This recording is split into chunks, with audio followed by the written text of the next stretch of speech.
Eureka! Nous savons déjà que toutes les substances, à l'état solide, liquide ou gazeux, sont composées de petites choses rondes appelées atomes. Dans les métaux purs, tous les atomes sont disposés séparément et indépendamment, mais dans la plupart des autres substances non métalliques, les liquides et les gaz, les atomes sont rassemblés en petits groupes appelés molécules. Et maintenant, les électrons.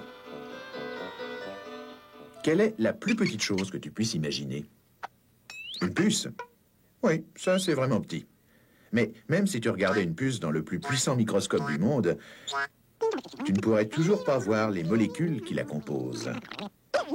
Sans parler des atomes qui composent les molécules. En fait, les atomes sont si infiniment petits que de leur point de vue à eux, tu as l'air d'un géant infiniment grand. Tu te sens un surhomme, hein, après ça?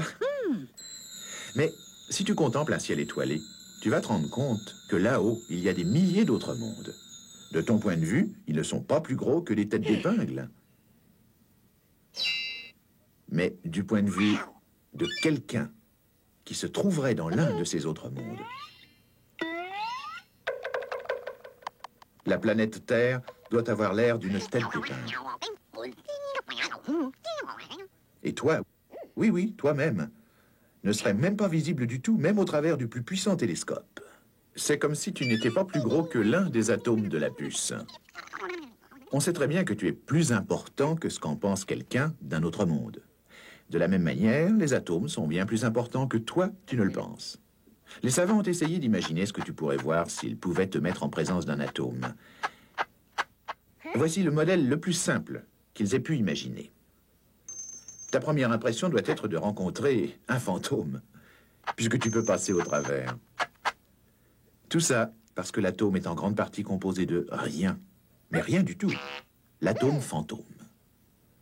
La seule partie plus ou moins solide d'un atome, c'est une quantité minuscule de matière située en son centre, comme le noyau d'une pêche gigantesque.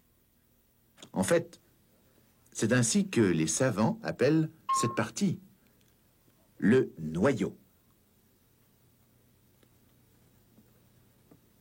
Le reste de l'atome n'est en fait rien d'autre que quelques grains minuscules de matière qui tournoient tout autour. On les appelle électrons. Et ils tourbillonnent si rapidement qu'ils semblent former les couches d'une sorte d'enveloppe autour du noyau. C'est ainsi que les atomes peuvent donner l'illusion de sphères solides, alors qu'en fait il n'en est rien. Tu peux facilement te représenter la chose si tu imagines que le noyau est un petit garçon et que les électrons sont des balles de tennis attachées au bout de longs morceaux de ficelle.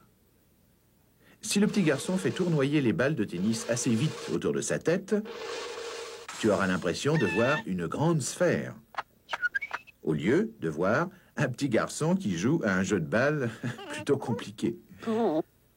Les morceaux de ficelle, bien entendu, sont nécessaires pour empêcher les balles de tennis de partir dans toutes les directions. De la même façon, le noyau de l'atome, lui aussi, a besoin de ces morceaux de ficelle pour empêcher les électrons de partir dans toutes les directions. Seulement, dans le cas des atomes, au lieu d'une ficelle, c'est une force d'attraction qui attire chaque électron vers le noyau. Certains atomes comportent plusieurs couches d'électrons. D'autres atomes sont très simples et n'ont qu'une couche d'électrons. Mais quel que soit le nombre de couches que les atomes possèdent, ils sont en majeure partie tous pleins de vide. Alors, si jamais tu marches dans la rue sans regarder où tu vas et que...